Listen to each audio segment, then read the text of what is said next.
অহা 9 ফেব্ৰুৱাৰী তাৰিখে মোৰ মানুহজনৰ ৰাজহুৱা আদ্য শ্ৰাদ্ধ আয়োজন কৰা হৈছে। সেইদিনাখন সকলোৰে উপস্থিতি কামনা কৰিছোঁ, সহায় সহযোগিতা কামনা কৰিছোঁ, যিহেতু এটা বৃহৎ অনুষ্ঠান হ'ব। মাজত মাথো এটা দিন, অৰ্থাৎ অহাকালিলৈ 9 ফেব্ৰুৱাৰী দেওবাৰ ৰাইজৰ শ্ৰাদ্ধৰ আয়োজন কৰা হৈছে গণশিল্পী ৰাজু শদিয়া ককাইদেউ।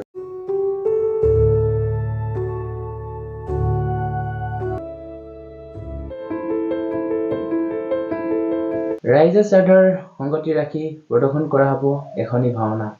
এই ভাওনাৰ আখৰা চলি আছে মৰাণত। আহকচোন এই ভাওনাৰ কিছু আখৰা দৃশ্য চাওঁ।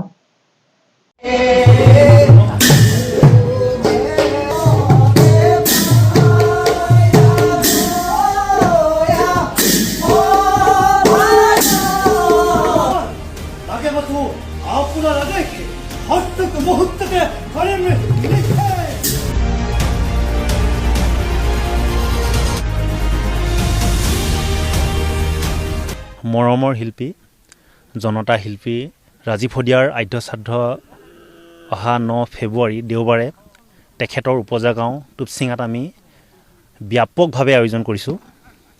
ইতিমধ্যে 80% কাম শেষ হৈছে। শদিয়াৰ মানুহ যিসকল সচেতন লোকসকললৈ যিখিনি সমিতি ঠিক কৰি দিয়া হৈছে, তেওঁলোকে এটা ধাৰণা কৰিছে 1 লাখৰ পৰা 1.5 লাখ পৰ্যন্ত মানুহ হোৱাৰ সম্ভাৱনা আছে।